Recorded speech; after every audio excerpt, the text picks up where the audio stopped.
Deputy CM గారు పవన్ కళ్యాణ్ గారు మాట్లాడతారు. గౌరవ సభాపతి గారికి నా హృదయపూర్వక నమస్కారం.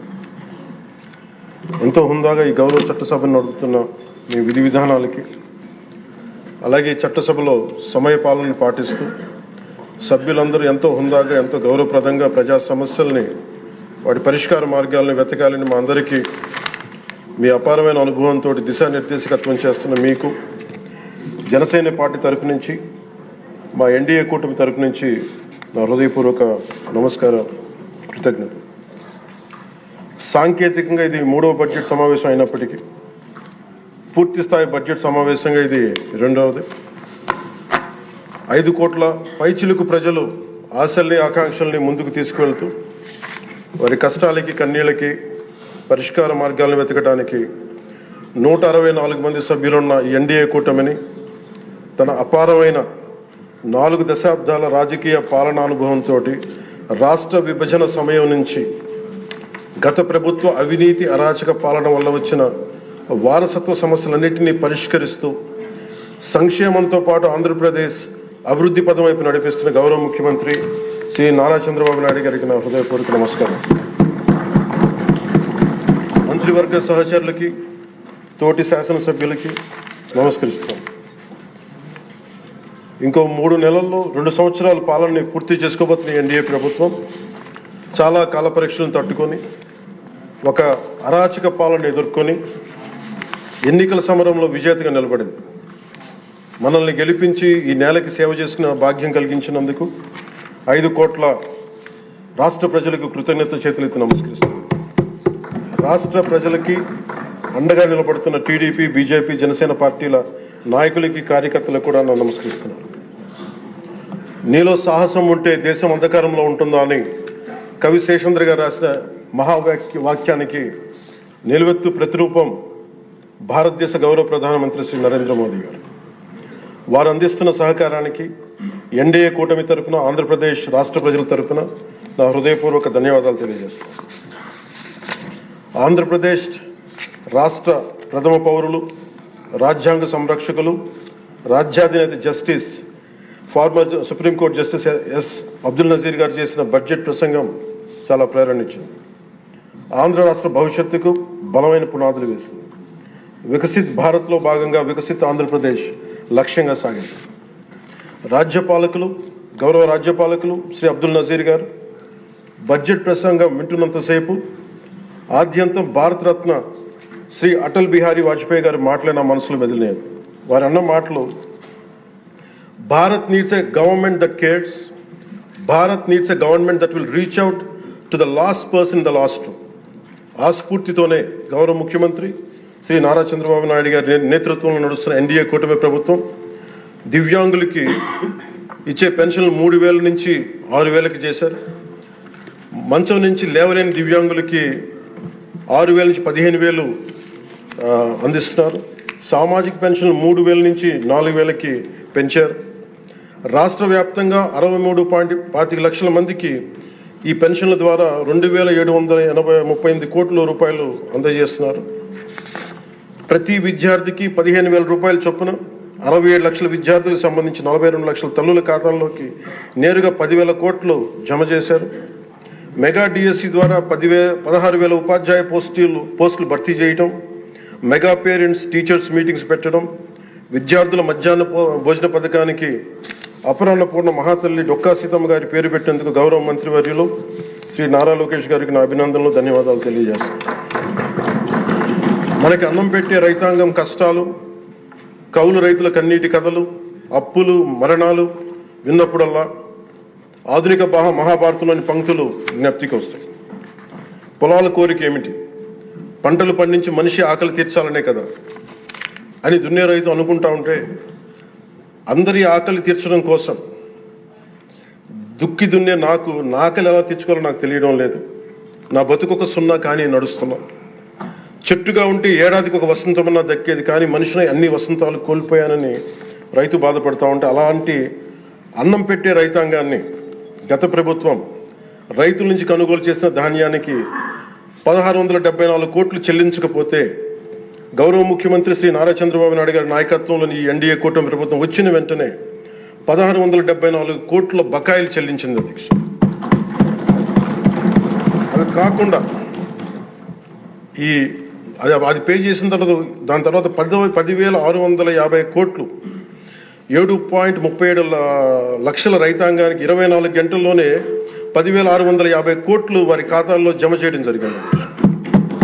ఇంకొక 53,000 మంది పైగా రైతులకి 48 గంటల్లో సుమారు 1,000 కోట్లు చెల్లించడం జరిగింది. తొలకరి వర్షం తర్వాత జలదానం చేసిన మేఘాలకి భూమిలో ఉన్న ఒక చిన్నారి గింజ మెడ బయట పెట్టి మొదటగా వచ్చిన 2 ఆకులను చేతులుగా జోడించిందంటే కృతజ్ఞతలు తెలిపిందని ఒక కవితా పంక్తుల్లో ఉంటాయి.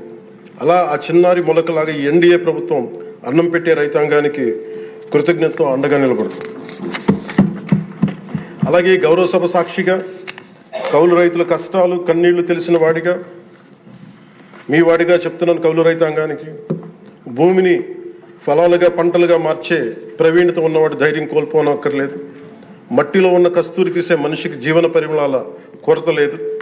సోదరులైన కౌలు రైతులందరికీ మీరు ధైర్యంగా ఉండండి. మీరు నిండు నూరేళ్లు బతకాలి. మీకోసం ఈ ప్రభుత్వం నిరంతరం పనిచేస్తుందని తెలియజేసుకుంటున్నాను అధ్యక్ష. ఉమ్మడి ఆంధ్రప్రదేశ్ మాజీ ప్రభుత్వ ఉద్యోగి కొడుకుగా ప్రభుత్వ ఉద్యోగులు వారి నిరాశ నిస్పృహలు నేను అర్థం చేసుకోగలను. వారి ప్రతిభకి అనుభవానికి సమర్థతకి గుర్తింపు రానప్పుడు ఏమనుకుంటాను కవితా పంక్తులు తెలియజేస్తున్న అధ్యక్ష. ఈ దేశం నా ప్రతిభకు ఒక సమాధి, ఎంత దూరం నడిచినా ఎప్పుడు దూరం అంతే. అందుకే పంచాయతీరాజ్ శాఖ బాధ్యతలు తీసుకోగానే రూరల్ వాటర్ సప్లై బాధ్యతలు తీసుకోగానే 10,000 మందికి పైగా ఏకకాలంలో ఈ ఎన్డీఏ ప్రభుత్వం నారా చంద్రబాబు నాయుడు గారి నాయకత్వంలో ప్రమోషన్ ఇచ్చాం అధ్యక్ష. అది కూడా ఎలాంటి సిఫార్సులు లేకుండా 77 మందికి తొలిసారి జిల్లా పరిషత్ సీఈఓలుగా ప్రమోషన్లు ఇచ్చాం. సంస్కరణలో భాగంగా 77 డీడీఓ కార్యాలయాలు ప్రారంభించాం. దీనికి అండగా నిలబడ్డ గౌరవ ముఖ్యమంత్రి గారికి నా హృదయపూర్వక ధన్యవాదాలు తెలియజేస్తున్నాను. ఒక దేశాభివృద్ధికి ఆయువు పట్టు రహదారులు లేని చోట అభివృద్ధి శూన్యం. అభివృద్ధికి మూలమైనది రహదారులతో పాటు విద్యుత్తు, తాగునీరు, విద్య, వైద్యం, డ్రైన్స్ అండ్ శానిటేషన్. దాదాపు 2 ఏళ్ల పాలనలో ప్రపంచ కప్ గెలిచిన visually challenged women cricket team captain Deepika మొదలుకొని మొన్న పోలీస్ జాబ్స్కి లెటర్స్ ఇస్తున్నప్పుడు ఉద్యోగంలో వచ్చిన యువ కానిస్టేబుల్ కానీ, ఉదయగిరి నియోజకవర్గంలో స్కూల్ పిల్లలు కానీ, ఇలా ఎందరో ఒకటే అడిగారు అధ్యక్ష. మాకు కనీసం నడవడానికి, మా స్కూల్కి వెళ్ళడానికి, మా ఊర్లు వెళ్ళడానికి, మాకు రిలేటెడ్ ఊర్లు వెళ్ళడానికి రోడ్లు వేయండి అని నిండు గర్భిణీలు కూడా ప్రాణాలు అరచేతులు పట్టుకుని కొండలు గుట్టలు దాటుకునే పరిస్థితుల్లో జాతీయ ఉపాధి హామీ పథకం కింద PM జన్మన్ రాష్ట్ర ప్రభుత్వ నిధులతోటి అడవి తల్లి బాట పేరిట 625 గిరిజన గ్రామాలను అనుసంధానిస్తూ 1,005 కోట్లతోటి 1,069 కిలోమీటర్ల రహదారుల నిర్మాణం చేపట్టాం. దాంట్లో దాదాపు సగం పైగా రోడ్ల నిర్మాణం పూర్తి చేశాం. కొన్ని రోడ్లు గంటల వ్యవధిలో కూడా మంజూరు చేశాం అధ్యక్ష. అలాగే మారుమూల ప్రాంత ప్రజలు, గిరిజన ప్రాంత ప్రజలు గొంతిమ కోరికలు కోరలేదు అధ్యక్ష. వారు అడుగుతుందల్లా చిన్నపాటి రోడ్ల సౌకర్యం వారు అడిగేది. ఆ రోడ్లు మంజూరు చేసినప్పుడు, పూర్తి చేసినప్పుడు ఆ ప్రజల కళ్ళలో నాకు అనిపించేది ఇవే. గుక్కెడు నిశ్శబ్దం తాగి చిరిగిన చీకట్లు కప్పుకొని పడున్న నాకు కమ్మని ఆశాముద్రమ కానుకగా తెచ్చాం. స్వాతంత్రం వచ్చి 7 దశాబ్దాలు దాటిన విద్యుత్ వెలుగులు లేని 17 కుటుంబాలు చెంది ఒక మారుమూలన గిరిజన గ్రామానికి ₹1,00,00,000 పైగా వెచ్చించి 17 కుటుంబాలున్న గ్రామానికి 9.6 కిలోమీటర్ల మేర 200 పైగా విద్యుత్ స్తంభాలను పాతి ట్రెడిషనల్ పవర్తో పాటు PM జన్మన్ పథకం కింద సోలార్, విండ్ ఎనర్జీతో పాటు హైబ్రిడ్ విద్యుత్ వ్యవస్థని ఏర్పాటు చేశాం అధ్యక్ష. ఆ విద్యుత్ వెలుగుల్లో, గిరిపుత్రుల్లో, గుండెల్లో నాకు ఈ భావన చాలా బలంగా తెలుసు. వెలిగిన బల్బును చూసి వారు ఒకటే అనుకున్నారు అధ్యక్ష, పొద్దు గుంకితే చీకట్లో బతికే ప్రజలు ఆ వెలుగుతున్న బల్బును చూసి ఎన్నాళ్ళకి మాతిదిగా వచ్చాం, ఈ సుధీల కుటీరానికి ఇంత వెలుతురుని తెచ్చామని వారి గుండెల్లో ఉన్న వారికి ఆ భావన నాకు నిజంగా తెలిసింది అధ్యక్ష. గౌరవ ప్రధాని శ్రీ నరేంద్ర మోదీ గారు వ్యక్తిగతంగా జల్ జీవన్ మిషన్ చాలా ఇష్టపడి ఎంతో బడ్జెట్ దాదాపు 191,011 కోట్లు ఆయన 1924 మధ్యలో ఈ జల్ జీవన్ మిషన్కి బడ్జెట్నిచ్చి ఈ దేశ సగటు పౌరుడికి కనీసం సరాసరి 55 లీటర్ల రక్షిత మంచినీరు అందించాలని లక్ష్యంగా ముందుకు వస్తే గత ప్రభుత్వం కేంద్రం నుంచి 27,000 కోట్లు కేంద్ర ప్రభుత్వం ఆమోదం తెలిపితే ఖర్చు పెట్టింది వాళ్ళు దాదాపు కేవలం 4,000 కోట్ల అధ్యక్ష. అందులో కేంద్రం వాటా 2,000 కోట్లు. 4,000 కోట్లు ఖర్చు చేసి పైప్ లైన్లు వేయడం తప్ప ఒక్క గ్రామానికి సంపూర్ణంగా నీరు ఇచ్చింది లేదు. జైజీవన్ ముగిసే నాటికి అలాటెడ్ 27,000 కోట్లను వాళ్ళు ఖర్చు పెట్టింది మినహాయిస్తే 23,000 కోట్లు వినియోగించుకోలేపారు అధ్యక్ష. అలాగే అది ఎక్స్పైర్ అయిపోయిన తర్వాత కూటమి ప్రభుత్వం నారా చంద్రబాబు నాయుడు గారి నాయకత్వంలో అధికారంలోకి వచ్చిన తర్వాత ముఖ్యమంత్రి గారు కూటమి నేతలందరూ కలిసి కేంద్ర నాయకత్వాన్ని అడిగి ఇంకొక పొడించుకోగలిగాం. ఈ ప్రయత్నంలో 1,242 కోట్లతో Uddanam, Dhone, Pulivendula multi village project schemes ని మే నాటికి పూర్తి చేయాలని లక్ష్యంతో ముందుకు వెళ్తున్నాం అధ్యక్ష. అలాగే ఈ కొత్త సంవత్సరంలో కూడా కొత్తగా ఇంకొక 5 జిల్లాలు ఈ ఎక్స్టెండెడ్ పీరియడ్లో కొత్తగా 5 జిల్లాల పరిధిలో 7,910 కోట్లతోటి వచ్చే 2 ఏళ్లలో పూర్తి చేయాలని లక్ష్యంగా పెట్టుకున్నాం అధ్యక్ష. చిత్తూరు, ప్రకాశం, పల్నాడు, ఉభయ గోదావరి జిల్లాలో చేపట్టిన పనులు పూర్తయితే వచ్చే 30 ఏళ్లలో 1,21,00,000 ప్రజల రక్షిత మంచినీటి అవసరాలను తీరుస్తుంది.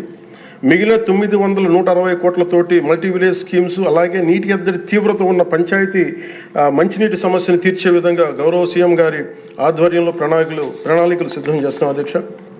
గత ప్రభుత్వపు అరాచక, అసమర్థ, అవినీతి పాలన వారసత్వపు సమస్యలు ఎంతో ఎన్డీఏ ప్రభుత్వానికి చాలా పెను సవాల్గా మారినాయి. కానీ ముఖ్యమంత్రి గారి పరిపాలనా అనుభవం అన్నింటినీ అధిగమిస్తూ ఇచ్చిన ప్రతి మాటని నిలబెట్టుకుంటూ ముందుకెళ్తున్నాం. సంక్షేమం, అభివృద్ధి రెంటిని సమన్వయపరుచుకుంటూ ముందుకు వెళ్తున్నాం. మొన్న గవర్నర్ గారి ప్రసంగంలో అదే ప్రస్ఫుటంగా గోచరించింది. అలాగే ఈ సందర్భంలో గవర్నర్ శ్రీ అబ్దుల్ నజీర్ గారి వ్యక్తిత్వం గురించి ప్రత్యేకంగా చెప్పుకోవాలి అధ్యక్ష. Is a great scholar, legal luminary, a humanist, a devout religious man with a respect for all religions and a great patriot. People of Andhra Pradesh and our NDA government is fortunate for having him as our beloved governor అధ్యక్ష. అలాంటి ఉన్నతమైన వ్యక్తి ముందు ఆ 11 మంది సభ్యులు వారి ప్రసంగ సమయంలో వెల్లోకి వచ్చి రభస చేసిన విధానం చూస్తే నాకు ఒకటే అనిపించింది అధ్యక్ష, హనుమంతుడి ముందు కుప్పి గంతులు వేయడం ఏంటారు. అలాగే 151 నుంచి 11 సభ్యులకి పడ్డ వారిని చూసి మనం అందరం కూడా నేర్చుకోవాల్సింది, గుర్తుపెట్టుకోవాల్సింది అది భారతరత్న వాజ్పేయి గారి మాటల్లో, democracy రెsts on one belief, and that is when leaders cannot solve the problems, the people will. అందుకని ఇది మనం చాలా జాగ్రత్తగా మన భారతరత్న వాజ్పేయి గారి మాటల్ని మనం తీసుకోవాలి అధ్యక్ష. అలాగే under guidance of honourable CM Shri CBN Chandrababu Naidu గారు ఈ భారతరత్న వాజ్పేయి గారి మాటల్లోనే వారు దాన్ని తెలియజేస్తాం అధ్యక్ష.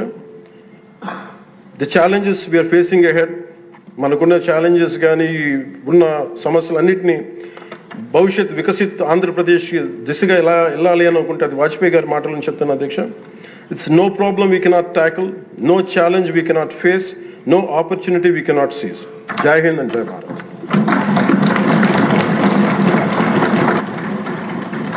ఇప్పుడు గవర్నర్ గారి ప్రసంగానికి ధన్యవాదములు తెలిపే తీర్మానం